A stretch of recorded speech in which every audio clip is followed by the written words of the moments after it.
Ray Swinghome from Lebanon, and Ray is a World War II veteran. He was a flight engineer and a top turret gunner on B-25 Mitchell medium bombers in the Mediterranean area.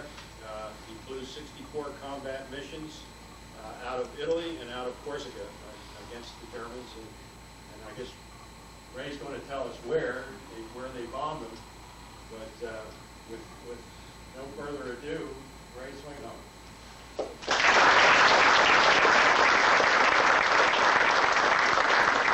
I thank you, and I hope you can hear me back there. I think I'll start at the very beginning, Pearl Harbor. When Pearl Harbor occurred, I was back in the mountains, what's called gold mine area. And I used to climb around rocks and explore what they call bootleg mine holes in there. And I was with two of my cousins. We always run around together. And we were there when the Japanese struck at Pearl Harbor. So as we come out of the mountains that afternoon, we were not aware of the bombing that took place in Pearl Harbor. But on the way back into Lebanon, we saw groups of people, and we had thought there must have been an accident someplace. But these groups of people were all over the place, and we couldn't understand what was going on, and they seemed very excited. And eventually we got into where I lived, and my parents were not there at the time, so I told my two cousins, I said, turn on the radio and I'll make some sandwiches. Well, as soon as we turned on the radio, we found out that Pearl Harbor had been bombed. And that started me on my career as a cowardly Air Force engineer. But anyhow, after we found out, I was going to enlist. In fact, my two cousins went to enlist too, but my mother objected. She didn't want me to go in. So I said, well, I'm going to be drafted anyhow. And she said, no, wait until you're drafted. So that's what I did. I was drafted. And then I went to New Cumberland. That was the first stop. And it was an interesting place. Most of you people are familiar with New Cumberland. Anyhow, they had barracks, and I was in barracks number 9. I just got there. I knew nothing about the Army or anything else. So there's a fellow, John Ritter. He and I used to hunt together prior to going into the service. And he and I, they told us, barracks number 9, lights on, it's 9 o'clock, hit the sack. Go blow it, you know. So there was no other response. And we thought, well, we're getting away. We talked. Next morning was roll call, 5 o'clock in the morning. And I'll never forget it. And this sergeant was calling the roll, and he come down to Ritter's name. He said, Ritter, 1 step forward. And he kept on calling the rest of the fellows until he got to my name and said, Swinghome, 1 step forward. So we each took a step forward, and he said, he dismissed the rest of them, kept us there, and he said, I'm going to give you fellows a treat. He says, see that big line? They're waiting to go to breakfast. He said, you won't have to wait. He said, I'm going to take you in. So he took us in for breakfast, and the cook served our meal. Boy, I thought, hey, this is great, you know. And we ate, and the sergeant was sitting there eating with us. And after we were done eating, he said, well, now, he said, I want to show you something. So we didn't know what was coming up, but he led us back into the back room back there, and my God, I never saw such a mountain of pots and pans. And he says, fellas, he said, here you are. I want them all cleaned by noon, you know. Oh my God, did we work. We worked real hard. And I saw this mountain shrinking, and just about 11:30 I said, boy, I said, John, we licked it. And no more said that, and the swinging doors opened up, and cart after cart after cart of more pots and pans. And that was something. And we worked till almost midnight. And believe me, When we got back to barracks number 9, there wasn't a peep out of us. Okay, so we were there for a short while, and then the next thing we found ourselves going down to Atlantic City. And I was there at the Breaker Hotel. Perhaps some of you people were there as well. And anyhow, I was stationed up on the 4th floor. Okay, we found out the orderly room thing was on the 3rd floor. So the sergeant of the guard came to me and he said, you know, you're on guard duty. And he said, no, here's a pass. He showed me the pass. And he said, nobody gets into this hotel without showing that pass. Nobody. All right. I accepted that. And he gave me a big club about that big. And I said, suppose somebody insists. He said, you use the club. Okay. So anyhow, I was put in the guard duty outside the main entrance. And people going in and out, and they showed me the passes when they went in, which is okay then. Anyhow, along comes this major. And he starts going by me. And I gently put this club in front of him so he had to stop. I said, sir, I need to see your pass. He said, I'm your commanding officer. He said, I don't have to show you my pass. And I said, sir, you must show me your pass, or I can't allow you in. And I said to myself, they're testing me.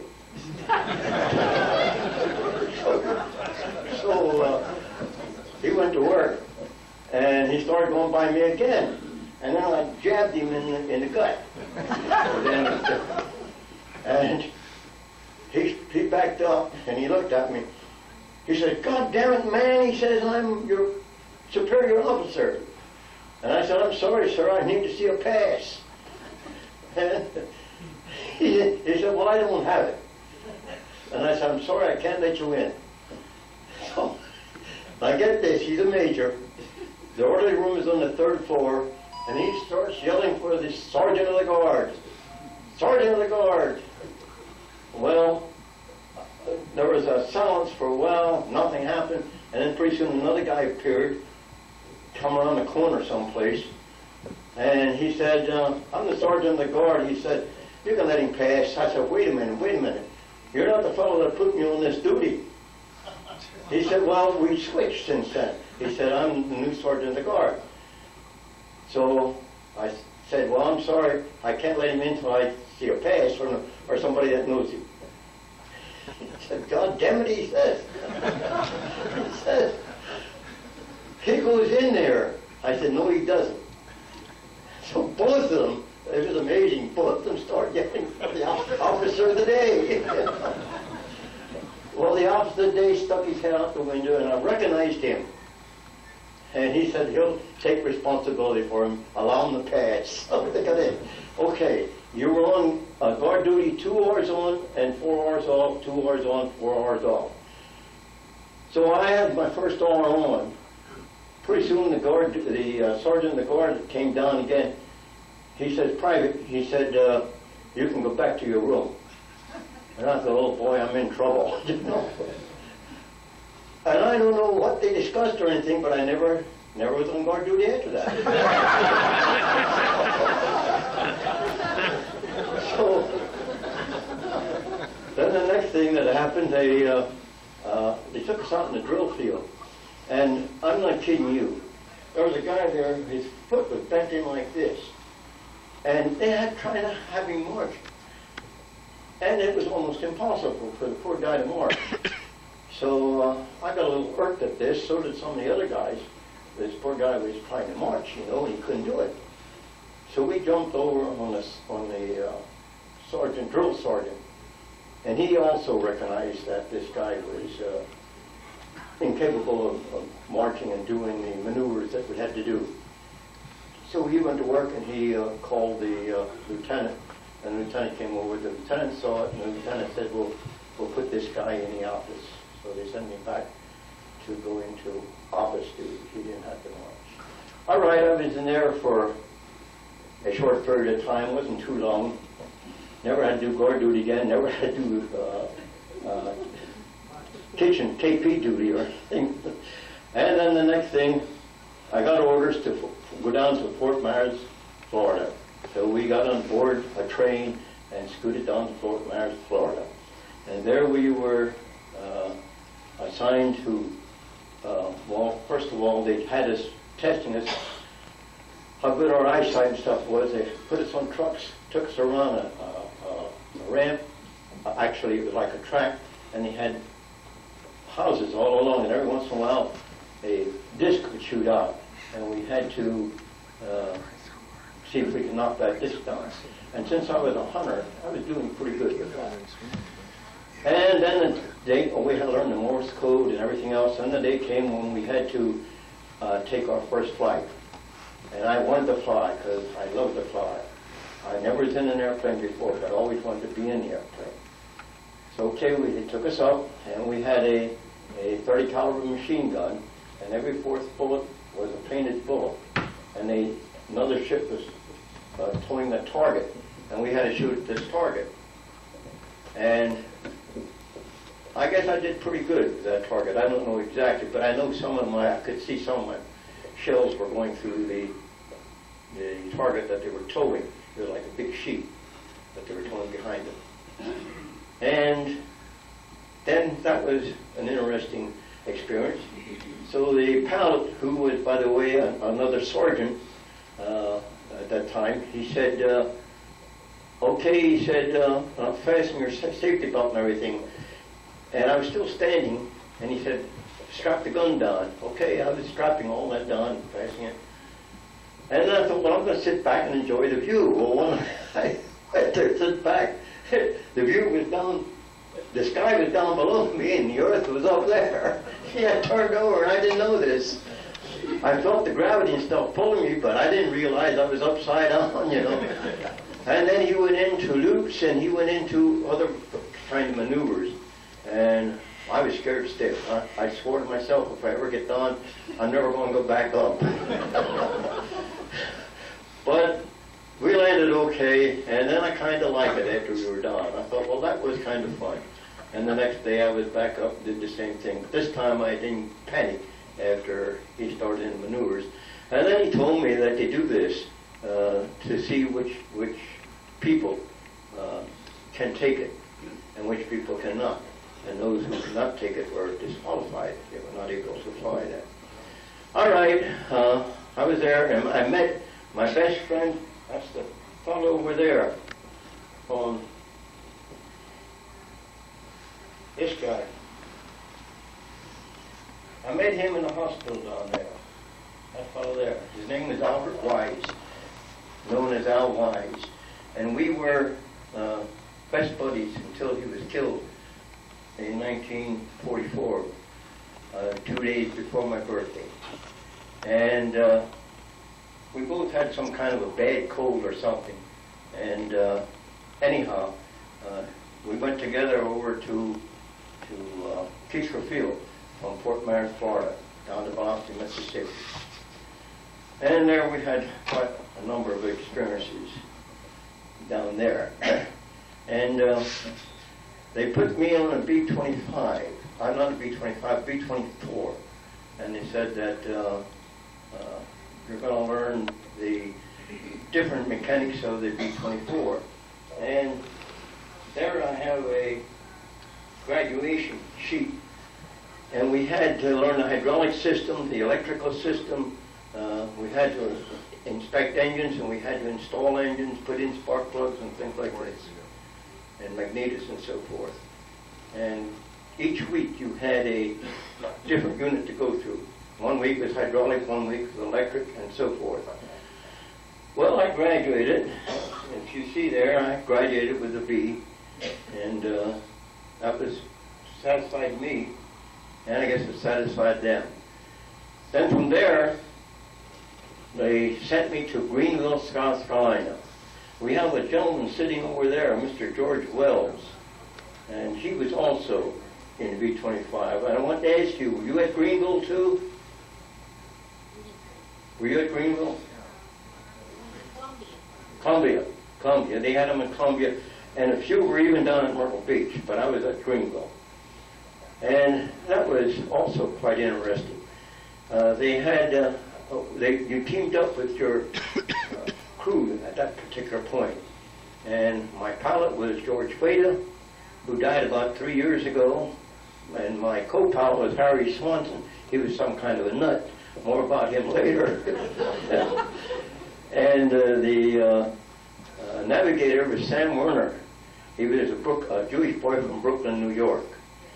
And the radio man was Harris Pate. He was from South Carolina. And the tail gunner was John Bellender. He was from Chicago, Illinois. So we started flying in as a crew. And by the way, I was there when one of the worst accidents occurred. 3 planes, we were standing in retreat, and they had these 3 B-25s flying over. And at the end of the runway, they collided. And all the men in the 3 planes were killed right in front of us. And that was my first experience of seeing death occur in the air. And it didn't look too pretty. Okay, from another thing that happened at Greenville, there was a lake called Lake Murray. And we had to skip bomb on that particular lake. They were training us how to skip bomb. We had to fire our planes down and drop a bomb so that it would skip over the water to the target. And that was interesting. And one time, though, the co-pilot, who I said was a nut, he was flying the plane. And we got over an area there, and there was a woman hanging up laundry. I can still see this. Now, we didn't deliberately go after her, but our course took us close to it. And he was down lower than he should have been. And guess what happened? Laundry went all over the place. And I think she cussed the blue streak at us because she was hanging it up when we did this. Okay, so we were down there for a while, and then we went to, from Fort Myers, from Greenville. Okay, they sent us to Savannah, Georgia, and down in Savannah, Georgia, we picked up a new airplane, and it was a brand new B-25, and we were supposed to fly this airplane over into the war zone. All right? So it was New Year's Day, 1944, and we flew from Savannah, Georgia. We went down to Borinquen Field in Puerto Rico. Some of you may have heard of it, some of you may have been there. And I was amazed at the barracks down there. They had tile barracks. And before that, we were always in old wooden barracks. But there they had the tile barracks. All right, so we flew down there, and in our flight down to Borinquen, the Bombadier, Sam, complained of a toothache. But it wasn't so bad, and we weren't at Borinquen very long, I guess overnight.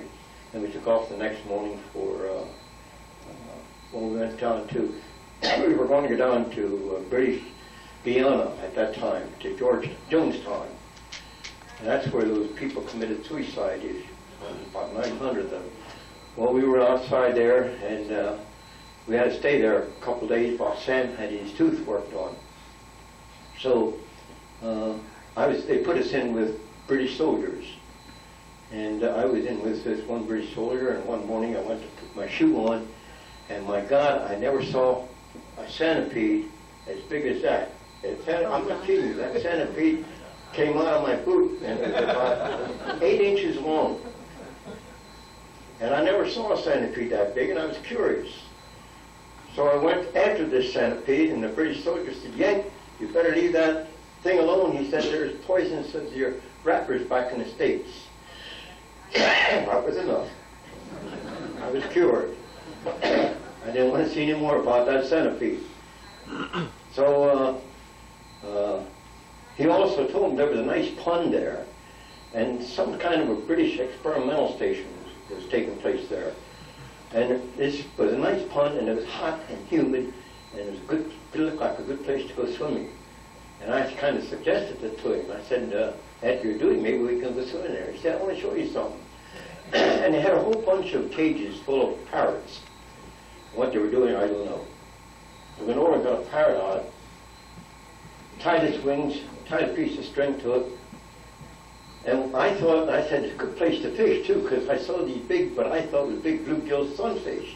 And he threw that parrot into that school. Oh my God, feathers flew, blood squirted, and the poor parrot squeaked. And in about 2 minutes he pulled back. The only thing he pulled back was a leg. He said, no, Yank, you want to go swimming? Then he told me they were piranha. And then he also told me about fire ants. I never saw a fire ant, but he said that the natives are glad when these fire ants, twice a year, they make a march. And the natives actually bait them. They lay chickens and other animals that they don't want in their path, so that these fire ants come to their village, which is all grass huts, and they go through there and eat anything alive, anything that's in there, they'll eat. And he said that's the way they clean out their villages and stuff, by using the fire ants.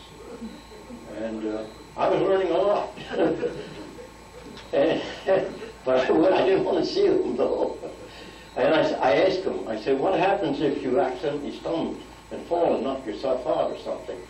They said they'll eat you. So they just swung right over and feed upon you. Okay. So then we went down, from there we went down to Natal. Now we could fly from Natal to Ascension, or we could fly from Belém.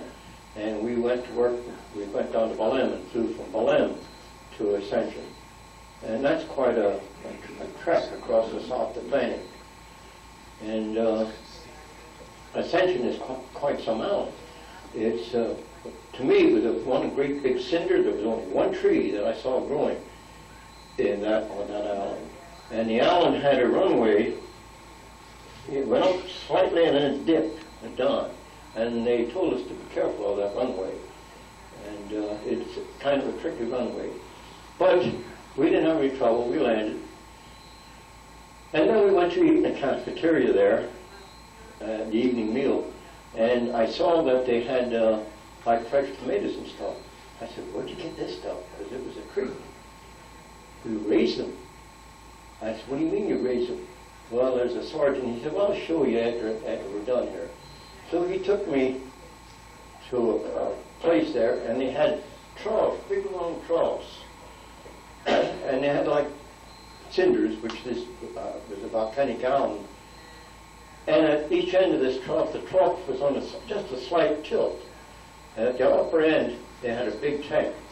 And he said, that's where we get our minerals and things for these vegetables that we grow. And that was my first lesson in hydroponics. And they were growing their vegetables by hydroponic means, fertilized water. And it was quite interesting. And those tomatoes were real good. Anyhow, from Ascension Island, then we flew over to Robertson Air Base in Monrovia, Liberia. I don't know if any of you people have ever heard of it or not. And there we had a pretty good time too. And some of the fellows wanted some whiskey, and they said, well, Firestone Rubber Plantation has whiskey, you can buy some up there. So we took a jeep out of the motor pool. We weren't supposed to, but we did anyhow. And we went through the jungle. It was about, the Firestone Rubber Plantation was about 2 miles away, but you had to cut through this jungle. And it was just two ruts going through the jungle. So we went through the jungle. And there, and I can still see it in the headlights of this jeep, there was a log laying there in the road. So a couple of us volunteered to go out and move that log. First we suggested, run over. He said, no. He said, if he breaks his spring or something, he'll be in trouble. He said, no, move it. So we went out to move it. That log turned out to be a big snake. And I mean a big snake. Maybe my imagination made it bigger than it was.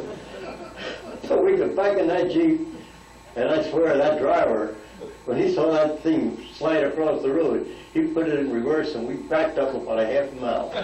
So we never did get any whiskey that night.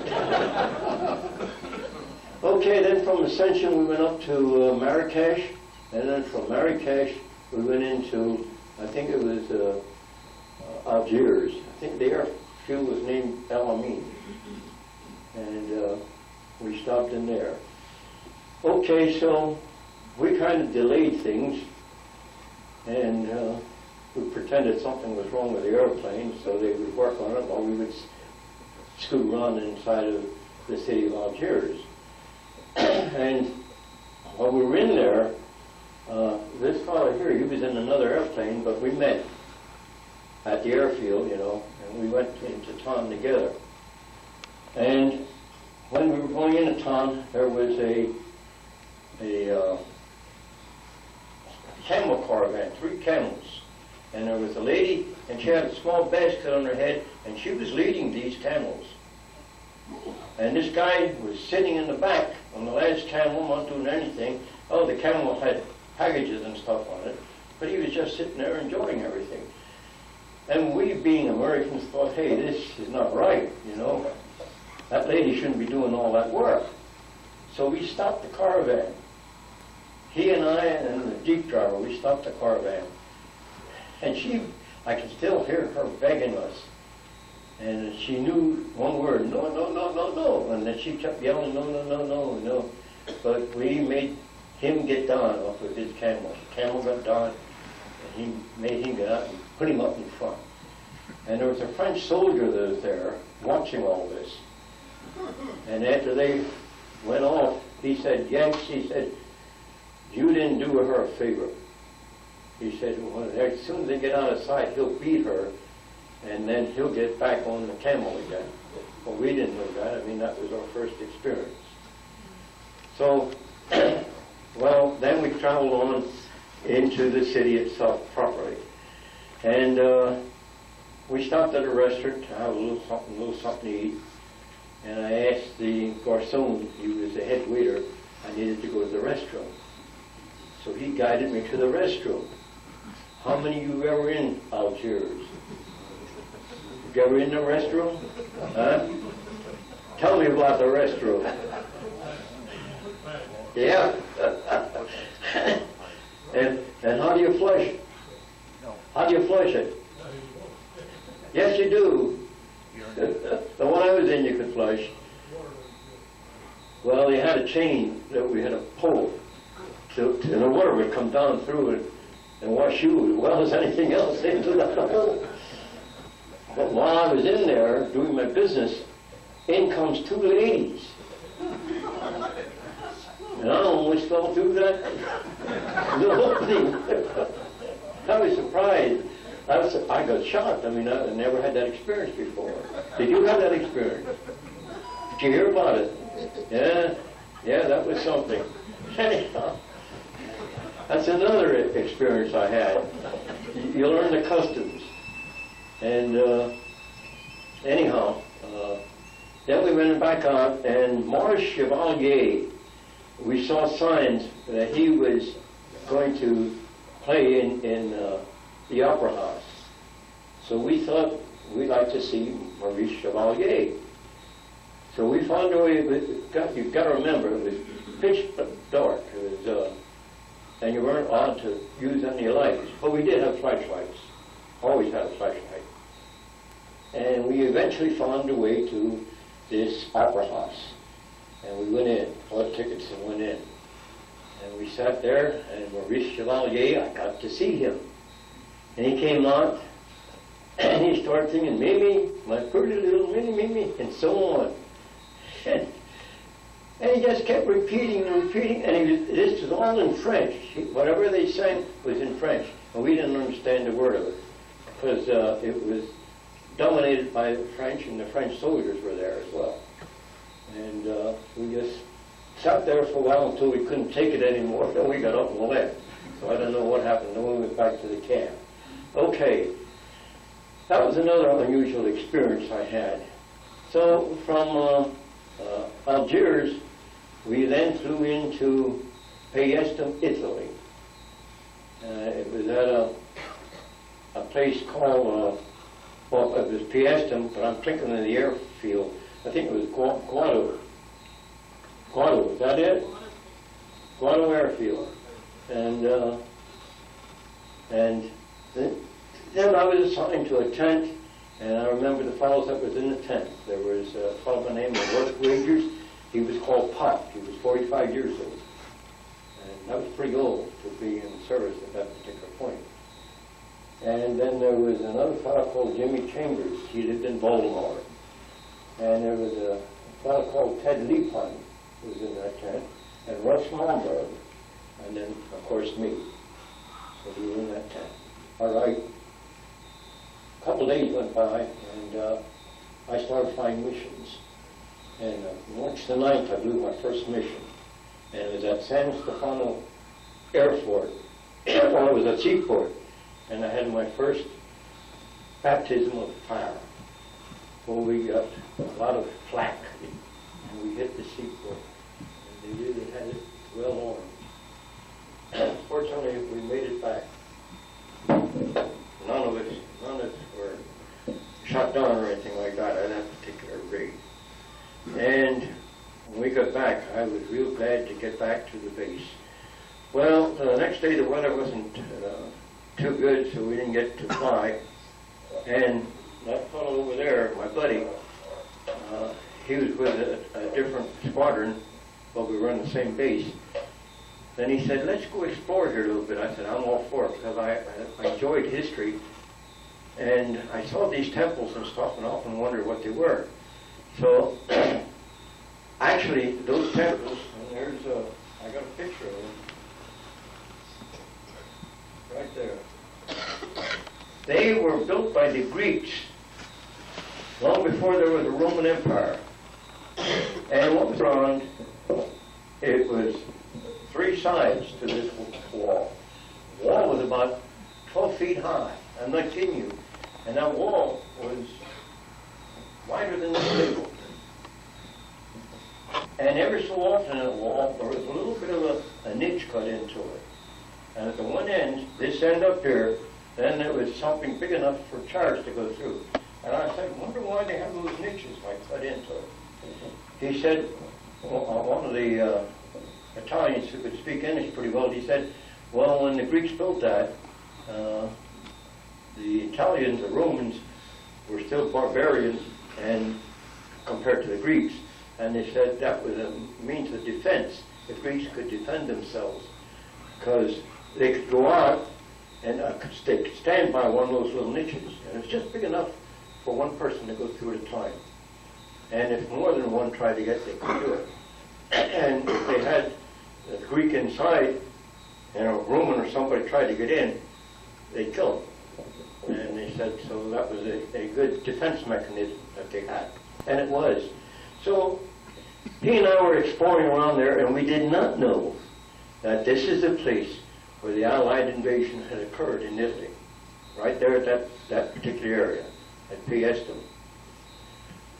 So we were exploring down there on the beach, and this was, we didn't have to fly that day, so we were looking at what was at the beach. And there, we saw all kinds of American equipment that had been shot and shelled by the Germans. And we saw all kinds of spent bullets and everything else. It was amazing. And then my buddy there, he saw this rusty thing sticking out of the ground. So we didn't know what it was. And we walked over, and I said to him, I said, hey, I think that's a landmine. And we pushed some of the sand away, and by God, that's what it was. It was a landmine. And we looked around, and there was landmines all over. And we were lucky that we didn't step on any of them.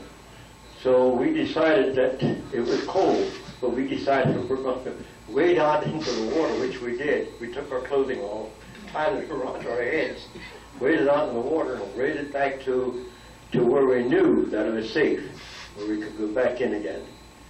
And that was quite an experience, too. And I never went back down to that beach again after that. And then I met an old Italian family, and there was a grandfather and grandmother, and they had, I think, 3 children. I can't remember exactly. 3 little youngsters, grandchildren. And I used to give them K rations and oranges and stuff. and they found out I like spaghetti, and they wanted to return the favor. So they made a big bowl of spaghetti, and they invited me to join them to eat it. So we sat around the table there, dirt floor, a wooden bowl that the spaghetti was in, and we had wooden knives and forks. And anyhow, he kept telling me I could understand a little bit of Italian, not too much, but he kept saying, mi antipaisan, which means, friend, eat, eat. And I was waiting on silverware and stuff. And I was waiting on plates. And between a little bit of Italian I knew and some of the English that he knew, he explained that Mussolini had taken all the silverware and everything else for the war effort, and there wasn't any.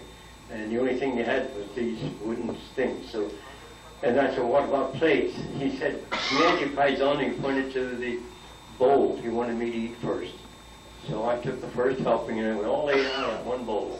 And every time I eat spaghetti, ever since then, I think of this. And that was something. So we were on Piestum for a while, quite a few days, and on March the 26th we hit a city called Perugia. We struck at that, and on that particular, there was a lot of flak, and we were also attacked by fighters. That was my first encounter with fighters, and they were Messerschmitts 109, and we went to work, and I was scared. Oh, and by the way, the first 5 missions, I was laying on my belly, looking out with a little bit of a cone, and we were in a winter flying outfit that didn't have any electric heated suits at that particular point. And where the radio man position was, the windows were, there was no windows, it was open. And this draft came down through where I was, and being me, it was cold.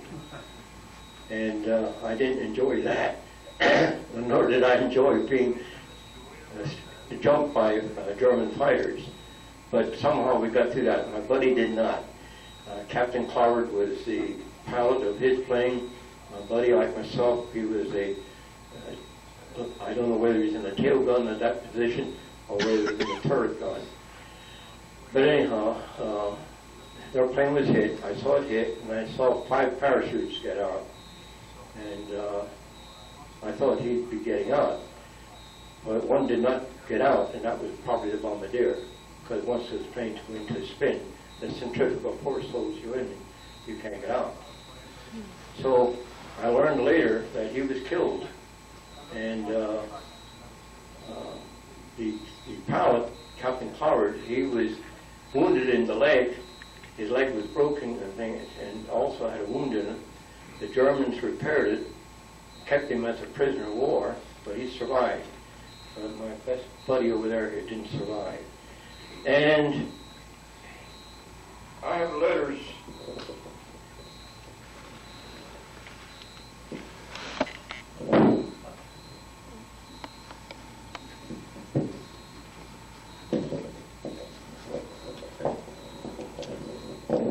I'm getting clumsy here a little bit.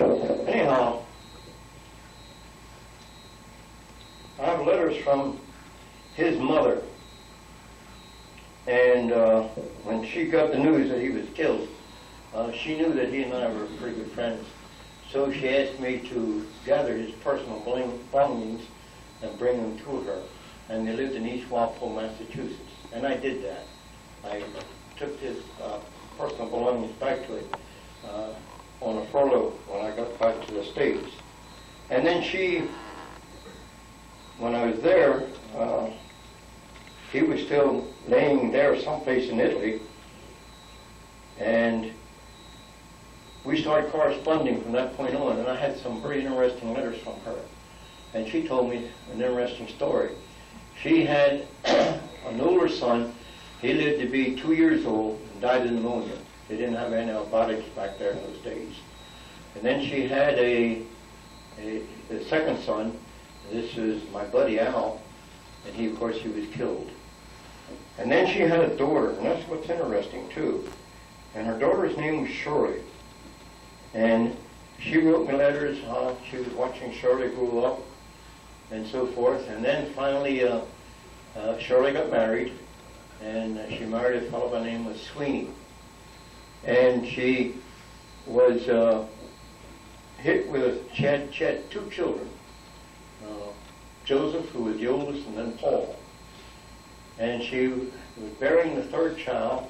She was 3 months pregnant when she was hit with a stroke. And the stroke incapacitated her completely.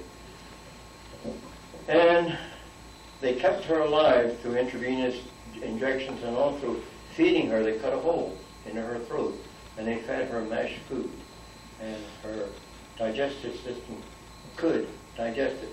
And they kept her alive. She served as an incubator for 6.5 months. And then finally they took, the baby was full born, 9 months, and they took it through a cesarean operation. And she was keeping me informed with these letters. I saved these letters. And then she told me in the last letter, number 5, and she said, I have an awful decision to make. She said, the doctors told me that Shirley was never going to get well again. And they'd have to keep her alive the way they're doing it. So they asked me just let her die. So she said, I accepted that. But she said, I'd hate to lose Shirley. So Shirley passed on. And her children, I don't know what happened to them. I tried to get in touch with them, but I wasn't able to. So that's another experience that I come across. All right, from Italy then, we went to Corsica. And as I told you, I had 2 good friends. One was, his name was Silvio Santos Viga, and his parents were Mexican, and he lived in Tampa, Florida. Okay? So anyhow, we were at, when we went to Corsica, we were stationed at Solonzera, and Viga was stationed up at Vicinascia, which was an airfield about 10, 12 miles north of where we were. And we were there one night. Oh, first of all, before we get to there, after my 5th mission, when I was still in Italy, Mount Vesuvius erupted. That was March 14th, 1944, and you should have seen that eruption. And this was quite interesting, too. I was sound asleep, and I woke up, and I was literally shaking. And I said to myself, my God, am I shell-shocked? Is this what it's like to be shell-shocked? And no, I often heard about it, but never knew what it was like. And I was scared, because I didn't know what was happening. And then I heard Russ Momberg call to Worth. He said, Worth, are you shaking? You can't imagine how relieved I was when Worth said, yes, are you? And what we were experiencing, we didn't know it at the time, was earth tremors. There was a small earthquake there. And then we heard noise outside. Now, remember, this was about 2 o'clock in the morning, and you were not allowed to have flashlights or anything, but some of us did. And some of the guys started yelling, look at that sky, look how red it is. What's going on? And they said, boy, it's real red, and here it was 2 o'clock in the morning. So we didn't know what was going on, and pretty soon rumors got started. And perhaps you heard of the rumors. Anyhow, they said the Germans have a new war machine, and they're burning everything in their path. And we did not know what to do. We were at a loss. But fortunately, the higher-ups, they got on the ball real quick, and they found out. They told us, and they said, well, don't worry about that orange in the sky. It's not a German war machine. It's Mount Vesuvius erupting. But it was a good war machine, too, because his group was underneath that volcano, and it destroyed, that volcano destroyed all their airplanes and killed about 2 or 3 people, I understand. So that was quite an experience, too. I had a lot of experiences like this. Well, anyhow, we were down on Corsica. And, oh, that was a beautiful island. That was a nice island. And by the way, have any of you ever been on the island of Capri? Anyone? Did you get into the Blue Grotto? Why not? Huh? It was nice. You take a little, I went out in a sailboat, and then there's a little thing, maybe about the size of the things back here. And they said that you can only stay in there so long because the tide will come up and you're trapped. Well, it was nice inside there, though. We had powerful flashlights that you could see around. And it was nice, and I didn't mind if I was trapped in there overnight or anything until the tide went back out, because it was pretty. But anyhow, I got out okay and didn't have any trouble with the Blue Grotto. And then we, back to Corsica again. We were, one night the Germans, and they used psychology on us. They kept sending planes near us, so our alarms would go off, and we'd get out of bed. And then they never bothered coming any closer. We'd go back to sleep, and the same thing would happen. And they did this about 4 or 5 times.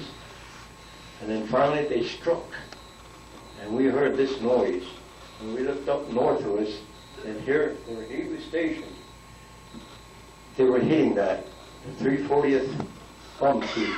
They were getting it again, this time from the Germans. And you could see the Germans coming down. They bombed the place, and then they turn on their landing lights and stuff, and run up and down the runway, strafing everything. And I thought, oh my God, poor Viga, wonder how he's doing. So the next day, I decided I want to go up and see Viga. So I and another fellow, we got a Jeep, and we went up there to the airfield that he was at, and I went to see Viga, and Viga said, I want to show you something.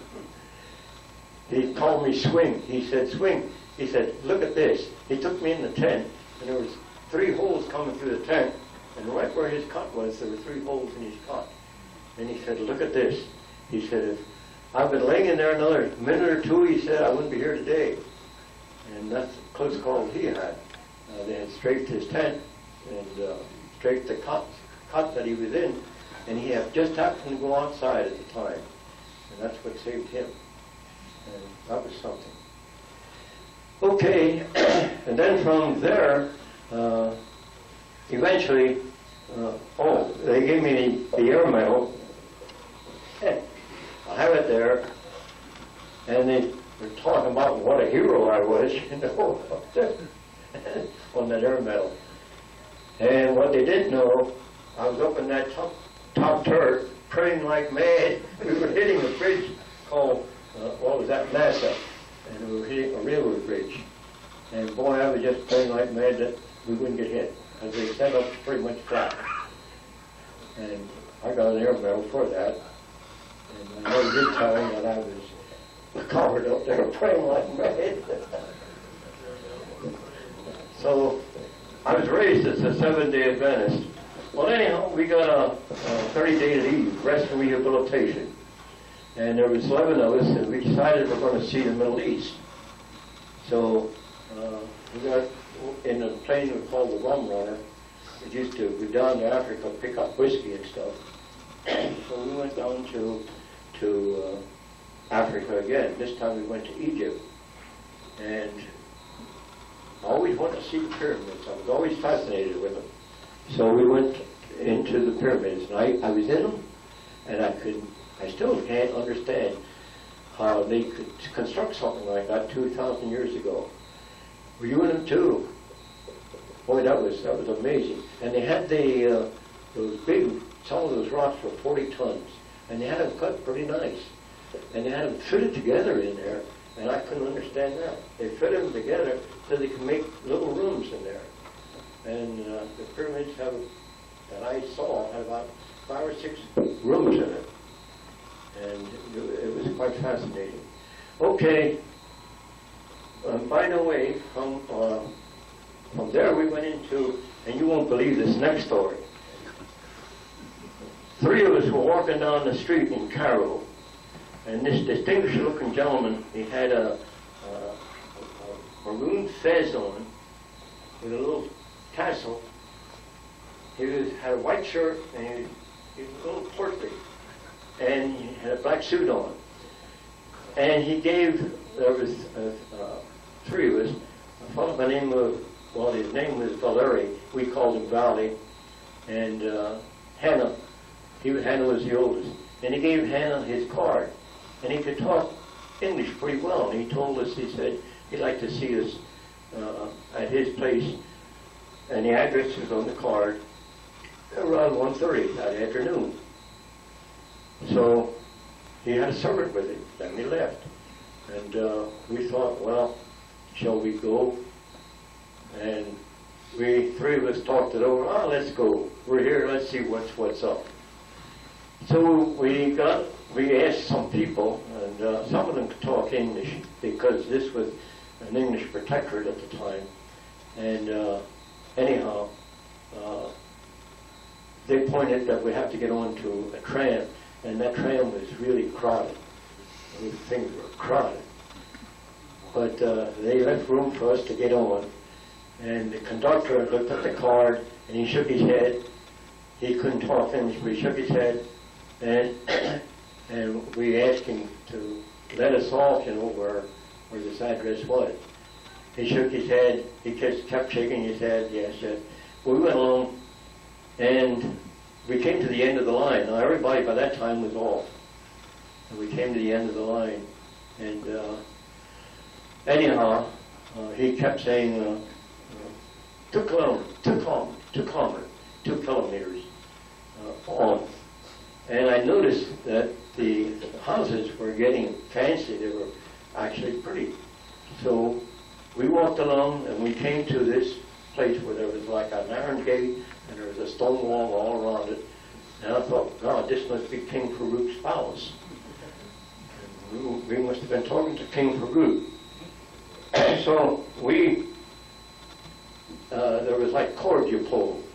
We pulled the cord, the servant came, and he let us in. And we went through a courtyard, and it was pretty. All kinds of plants and stuff there in that courtyard. And then we went into this, opened the doors for us, went into this building. And it was a big building, beautiful. And instead of blinds and stuff that we had, there was big velvet kinds of curtains and stuff over the windows. And he led us into a room, and he said, the master will be with you shortly. And before long, this gentleman comes in that we had met that morning. And he invites us to sit down there, and we sat down, and he had big, soft cushions. They were quite comfortable. And we were there, and he started asking us questions about the states and things, and he seemed very intelligent. And he was questioning us quite closely. Now, I always carried a pocket knife with me, a pretty big pocket knife. In fact, I have one out in the car. I didn't bring it in here with me. But I always carried a knife with me. And I always made up my mind that if anyone's going to attack me or do anything, I'm going to go down fighting. And fortunately, I didn't have to use it. But I almost did it one time, though. But anyhow, this guy, now believe this or not, this sounds like a fairy tale, and still does to me. But he had an orchestra come in and a belly dancer. And it was a 5-piece orchestra. I counted them. There was a 5-piece, and they played American tunes. And the first thing, though, he did, he had the servants wheel in, and I thought it was a big vase with some water in it, and there was hoses coming out of it. I didn't know what it was. I had no idea what this thing was. And here it was tobacco. And this is the way they smoked tobacco. And anyhow, he invited us to smoke. Well, I turned him down because I'm not a smoker. Well, that was okay with him. And we talked some more and stuff while my two buddies, they were smoking. And after a while, he had another table come in and had drinks on this table. Well, I didn't drink. I kept thinking to myself, I was a suspicious character. I thought, this guy is trying to make us drunk so he can steal the money and stuff. And we had pretty much money then. I had a money belt on me, and I had almost $1,000 in it, and that was a lot of money back there. I was a good poker player. But anyhow,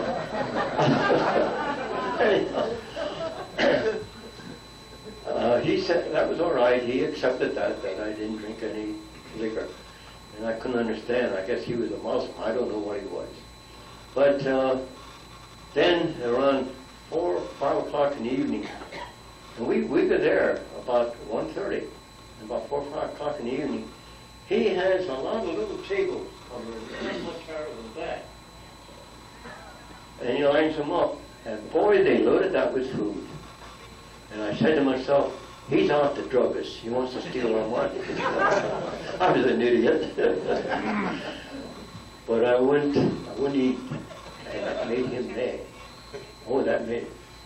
And he told me, no uncertain terms. He said, you refused my tobacco. He said, you refused my alcohol. He said, I didn't mind that. He said, now you're refusing my food, and that's an insult. And he said, I will not converse with you now on. He said, you may stay with your buddies, but he said, don't speak to me. I'm not kidding you. That's what he told me. And he wouldn't talk to me after that. I tried to talk to him, but he wouldn't talk to me. He just gave me a real cold shoulder. And that was it. But anyhow, then eventually we had to go back to the base, and he had a limousine, and he had his chauffeur drive us back to the base. I still don't know whether it was King Farouk or who it was. Never found out. But then he had this chauffeur take us back to the base. But I learned a lesson. When you're over in those countries, you kind of accept their hospitality, or they get insulted if you don't. All right, from there we went to Tel Aviv. Now, my background, I was raised a Seventh-day Adventist. I don't know if any of you people are Seventh-day Adventists or not. And somewhat like Jewish people, we kept the Sabbath from Friday night at sunset to Saturday night at sunset. That was our Sabbath. And we didn't eat pork. We didn't eat shellfish or shrimp. Well, I broke my vows and I ate some shellfish. I ate shrimp alone. But then we weren't supposed to eat any of that. Okay. So this Jewish family, and I have a card that he gave me. And 3 of us were staying with him, Valley, Hannah, and myself. And we were sightseeing. We went into Jerusalem, into Hebron, Haifa, and different places while we were there. We lived there with them for 2 weeks. Anyhow, I had 2 daughters. The oldest daughter is my age, 22, and her name was Leah. And she was real intelligent, and she could speak 5 different languages, just as fluently as we can speak English. And then he had a younger daughter, 2 years younger, by the name of Rachel. And anyhow, I kind of liked this Leah. I didn't have any girlfriends at home or anything, and I wasn't married at that time, so I thought I'm going to ask her for a date, and I did. And I told her, well, we can't go away until after the sun sets on Saturday. She said, that's good. I didn't know too much about the Jewish religion at that time, but I knew that they had the same religion as I had as far as Sabbaths were concerned. Anyhow, when I went to pick her up on this date, we were right there, walked in the living room. There was Mama all dressed up. There was Papa all dressed up. There was Rachel all dressed up. And Leo came out, and she was all dressed up. And I said, geez, they must be going someplace. They were. They were going with me. I did not know this either. You needed a chaperone. You were not. You couldn't go anywhere without a chaperone if you were dating until you were formally engaged. And she told me that later. But that first night, I did not know this. So we went to a nice nightclub and did a little dancing and had plenty to eat. Had a good time. And he was asking me about the States and stuff. Okay, so we got home about midnight. And then he tells me, he said, tomorrow, could you break away from your friends? He said, I'd like to show you something. And I said, well, I think I can. So he said, well, try and come back here by 3 o'clock in the afternoon. So I left Valley and I left Hannah, and I got back there around 3 o'clock. Mama was we called her Mama. She was no longer there. He was the only one that was there. And he had a car. And we got into his car, and he drove me to a place in Tel Aviv, and there was still under construction, a very modern apartment building. And he took me up and showed me through this apartment building. And I was wondering, why is he doing all this, you know? I had no idea. Anyhow, he said, he took me in, he said, now this is going to be Leah's apartment. Not Leah, but Rachel's apartment. Then he gets right to the point. He says, do you like my Leah? I said, yes, your Leah's a nice girl. And I can still see him, I can still hear him. He says, good. You marry her. Oh, boy. Marry her? He says, yes, take her to Columbus, Ohio. Take her to Columbus. Why Columbus? I don't know to this day. But anyhow, I said, I like Leah, but I'm not in love. Love comes later. Marriage comes first. And that's the way he was telling me. He shook me up. 22-year-old kid. Father proposing marriage to his daughter. And I think he thought I was Jewish. That's what I think. I thought that over a long time, and I thought, well, he'd come to the conclusion I was Jewish, but I wasn't. Then I told him, I said, well, I'm still in combat. I said, I could be killed. Well, he thought that was over too. And he said, here, and he gave me that card there. He said, here. He said, keep in touch. Come back, keep in touch. Well, I was scared. No way was I going to keep in touch. I got on the phone, called the rest of the crew. There was 11 of us, and I told them, we got to get out of here. So they agreed, and they said, okay, we'll go into Alexandria. And we left Tel Aviv then. I didn't see everything I wanted to see anyhow, but we left Tel Aviv, we flew to Alexandria. And there I stayed in a Red Cross. And I met a gentleman by the name of Reverend Clayton. And there was a British cruiser that was in the harbor of Alexandria, and he was a chaplain on board this cruiser. So we got to talk and stuff, and we had cots next to each other. Then he said, hey, Yank, he said, could we go out in the town and have a drink or two? And this was a preacher. So I said, well, I guess we could. So he said, okay, let's go and get a drink. So we walked down the street in Alexandria there, and anyhow, he said, this sounds like a lively place. He said, let's go in here. It was a bar. And they had those steel, roll up, something like a blank. You rolled it up, and then the door was behind that. Well, I rolled it up, I was in the lead, and I heard this noise inside, but I didn't know what was going on. And I stepped in. That was a mistake. I no more stepped in, and a fist caught me right here and knocked out my one front tooth. Knocked it right off. Staggering me, almost knocked me out. And I was kind of in a daze, and then I heard him yelling, hey, Yank, this way, Yank, and you should see him fight. He was a preacher. See, he was knocking these guys. There was a bunch of British soldiers, and they had a barroom brawl, and we happened to get into the middle of it. And he was knocking those guys aside. He did, this way, Yank, this way. I was glad to follow him, and we got out of there. And I'll never forget this either. When we get outside, he says, that was a bit too lively. It was. And there I had a bloody mouth, lips swollen, no tooth, and he had told me that he has to leave. The next day the cruiser was going to leave. So I spent the night by myself. Well, he was there that night too, yeah. But the next day I was on my own. And I had this miserable mouth, and it hurt, and no tooth. And I was walking down the street, and there was a little Egyptian kid. He saw this. And he says, hey Yank, lose the tooth, lose the tooth. I can still hear him. Yeah, I lost a tooth. You know, kind of snarled at him a little bit. Me no good dentist, me no good dentist. So he said, follow me.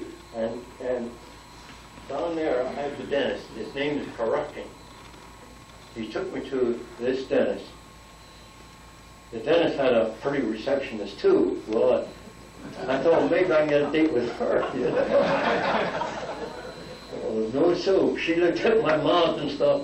But that dentist was good. I'm not kidding you. He took an impression. I was there at 1 o'clock. He took an impression of my mouth and stuff. Now imagine this. This was sore and stuff. He took an impression and he made a one tooth that fit perfectly. And I had it by 3 o'clock. And you know what it cost me? $6. $6. And he was good. And I had that thing for 14 years until I got a new set. But he was a good dentist. And he gave me his card too. And I kept it. Anyhow, we got back to Corsica again, and then they decided to, well, by that time I was flying missions, and I had, when I went down there, I had 30-some missions. I don't know how many exactly. Then I had to go back flying again, more missions, and by September I had got my 60 missions in. When I first got there, you had to fly 50 missions, then you could come home. But then they raised it to 60, then you could come home. Well, I was within that time at 60 missions. And then they started asking people to volunteer to fly extra missions. So the pilot said, what do you say we fly to 70? All right, we all agreed to fly to 70. And 61st mission, the Bombadier and the navigator, Sam Werner, Brooklyn boy, we hit a lot of heavy fire, a lot of anti-aircraft fire, and it was scary. And when we go back, we survived it. We go back, he says, why should I fly anymore? He says, I can go home. He says, that was enough. So he went home. So we had to get a replacement for him. Then, I think it was either the tail gunner, Bellinger, or radio man Pate, I forget which one. We were on a 62nd mission. That was a pretty rough mission, too. And he went home. And then on the 63rd mission, another one went home. And by the way, the co-pilot, Harry Swanson, he was transferred a long time ago, and I was glad of that. And we had another pilot by the name of Joe Etheridge. And I liked Joe. Joe was a good pilot. So anyhow, on the 64th mission, I saw in the briefing room it was going to be a hot mission. You had to go to what they call briefing. And I saw that we were going to go to a place where we were at before, and it was a hot spot. So I said to myself, my God, can I make it through this mission? If I cannot, I'll quit. And I said, well, I'm going to kind of add to it. I told you I'm a natural coward.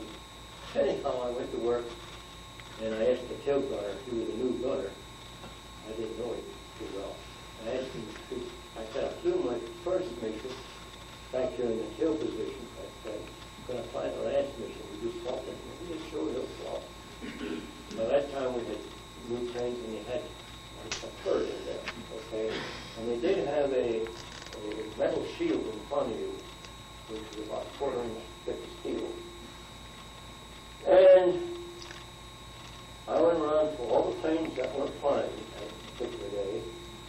gathered up flax seeds. When I first started flying, they didn't have flax seeds, but then they got flax seeds about midway through. And I gathered up the flax seeds, and I made a little fort back there. Hung them down this side, hung them down this side, had them underneath me. The back of me I left open, so I could charge through in case paper was going to die. And I thought, well, they're going to have a hard time getting me. The only way they're going to get me is direct hit. But then I also noticed, since I was the engineer, I knew the pilot's going to have a hard time with his controls. So I figured, well, I'm going to have to tell him if there's something wrong. And he's going to call me. I know he's going to call me. And we took off. And sure enough, he said, hey, Ray. He said, can you check around back there? He said, something's wrong. He said, the controls aren't responding like they should. And I knew why they weren't responding. But I figured if we could lose some gasoline, and you use about 3 gallons a minute, and if I could, after the final hour, I could give him the far suggestion he might fall for it. So he calls me again. Did you find the trouble? I said, yes, I did. I said, the cables are tangled into the machine gun belts. I said, I'll have them untangled here shortly. I didn't move off that turret. I was sitting there all the time. Anyhow, another 5 minutes or so, he calls again. Ray, how you doing? I said, George, I almost got him free. So then it was my turn to call him. I said, George, how are the controls responding now? He said, oh, much better, much better. I didn't do a thing. And the only part of that whole mission was they didn't get a shot by that. They didn't get a shot with the missile. It wasn't that. So we got back, and then I decided, that's it. Okay. So I was waiting my turn to come home, and in the meantime, Bill Eckford completed his mission, and they were asking for volunteers to go down to Tunis and pick up B-25 bombers and fly them back to Naples. And women flew these things across the top Atlantic to Tunis. And they never got any recognition for it. And they did a good job. So I said, yeah, I'll do it. So I flew as co-pilot. You could do that. And I flew as co-pilot then. And there was another exciting adventure. We picked up this, we had taken one back to Naples already, and then there was gang of us being on the C-47 fly back to Tunis to get more planes, fly them back to Naples. So on one of these trips, we got in the plane, and I pulled up, when we took off, I pulled up the landing gear. The nose wheel came up part way, but it didn't come up all the way. It just stuck there. And I said, Joe, I said, the nose wheel's stuck. He said, well, drop them again. We dropped them again. I dropped them again. And we pulled them up. This time, all the wheels dropped, but the left landing gear didn't lock. You can see it on the instrument panel. It didn't lock in position. So I said, well, I'm going to work the hydraulic simulator, see if that can, you can pump this thing. So I pumped it, and nothing happened. It was still, the wheel was down, but you couldn't tell whether it was locked or not. So I called the car, and the car said, well, put it on a certain heading, head it out over to, well, first of all, run your gas on it. Put it on a heading, and then they said, bail out. You know? That sounded like a good idea. Since we didn't know whether that wheel was locked or not, then Joe says, Ray, he said, would you be willing to try something? I said, what, Joe? He said, I could fly this in at airspeed, or cruising speed, which was 200 miles an hour. And he said, maybe I could just barely make a touch. He said, maybe that might fly. He said, are you game? And I said, I'm game. He said, okay, notify the TAR. So I notified the TAR. And they gave us an okay to do it. And you should have seen, you could see the ambulances all come on. Fire engines all came on. Everybody came on. So much this. Said, Joe, I must admit, he did a good job. He took that plane down, and we touched. And when we touched that landing gear, it locked into the kid, locked in position. So I said, Joe, it's locked. He says, okay, tell them we're coming in for a landing. And we did. And I'm still here. So these are some of the experiences I had. And I had a lot more, but it's getting late. And I don't want to bore you too much. So, does anyone have any questions about anything? Any questions for Ray?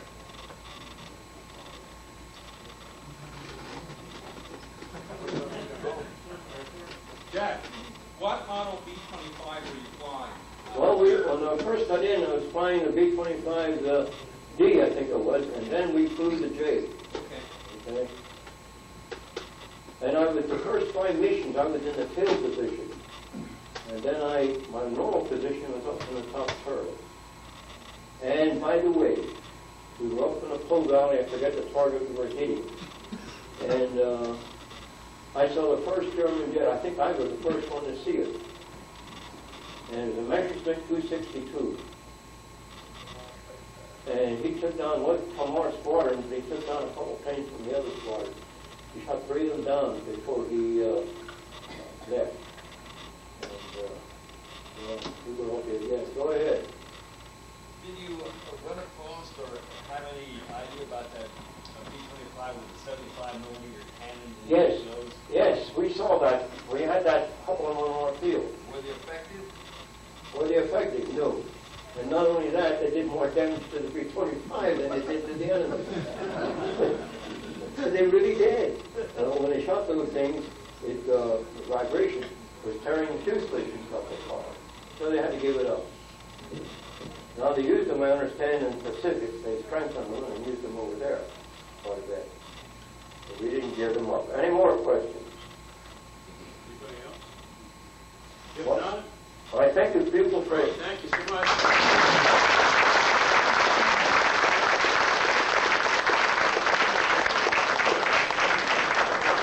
We don't charge.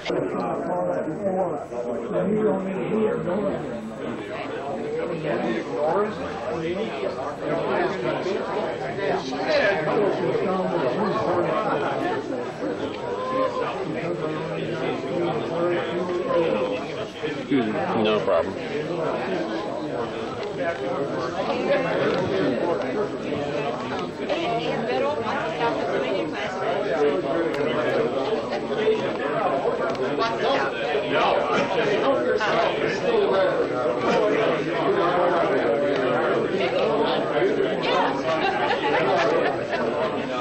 My most they went out. We went out.